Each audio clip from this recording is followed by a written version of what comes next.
Green living is the life for me. I just love sustainability. Hi, I'm Rick Gardner. Welcome to my blog, Green Living is the Life for Me. Today we have a special treat.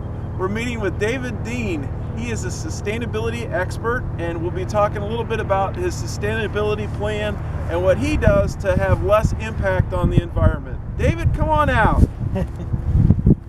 Wonderful. Thank you. Good morning, Rick. Thanks for having me. Sure. Thanks for joining us. Of course, of course. So, David, let's start out with why you chose this location for a video shoot this morning. When you asked me to do this, which I appreciate, this piece of art came to mind. It's from an artist in New York, one of my favorite cities in the world. It's called The Conversationalist, which is very apropos for what we're doing here. And it's made out of railroad ties covered with recycled car tires. So it brings all of sustainability together. Yes, and I also noticed the whole museum has a bunch of sustainability aspects. Exactly. It's a place where I like to come and walk and think. And it has many features that people should come explore, for sure. Great. So, David, tell us about what sustainability means to you. Well, it means total health. And in one word, just health.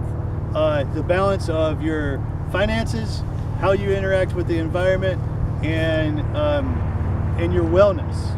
So you bring all that together, and you have health.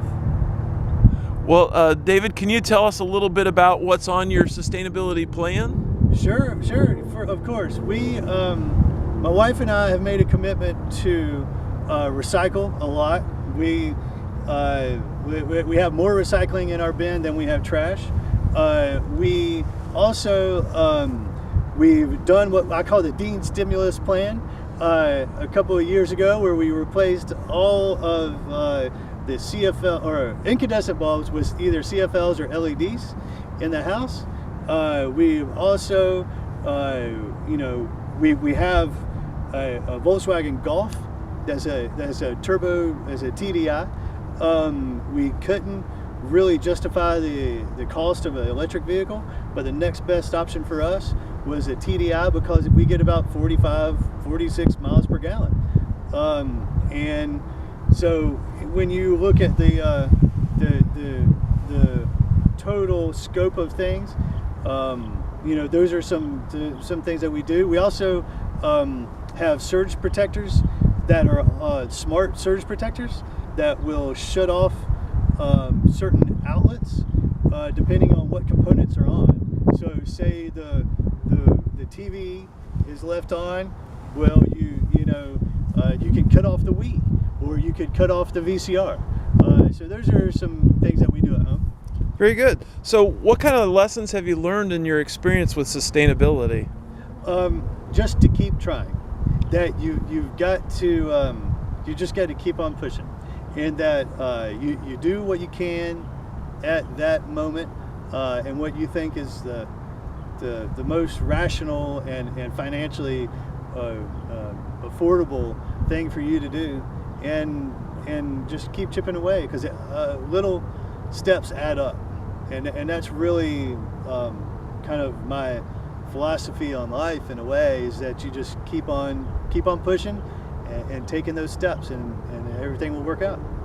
Very good. And I know you had told me a little bit earlier about the steps that you're taking when it comes to food consumption. Can you say anything about that? Well, sure. We definitely we shop where we can source local foods, as much local foods as possible, that without breaking our budget. We sit down and look at our budget monthly together as a family, and we know where we can get the best sweet potatoes from North Carolina, as far as our local grocers go. We also take our lunch. We brown bag it, or have a reusable mat for our sandwiches, we definitely try to source as local as possible. And also, my wife is a vegetarian, so kind of by default, I eat a lot healthier at home than I did prior to marriage. I'll say that. Very good.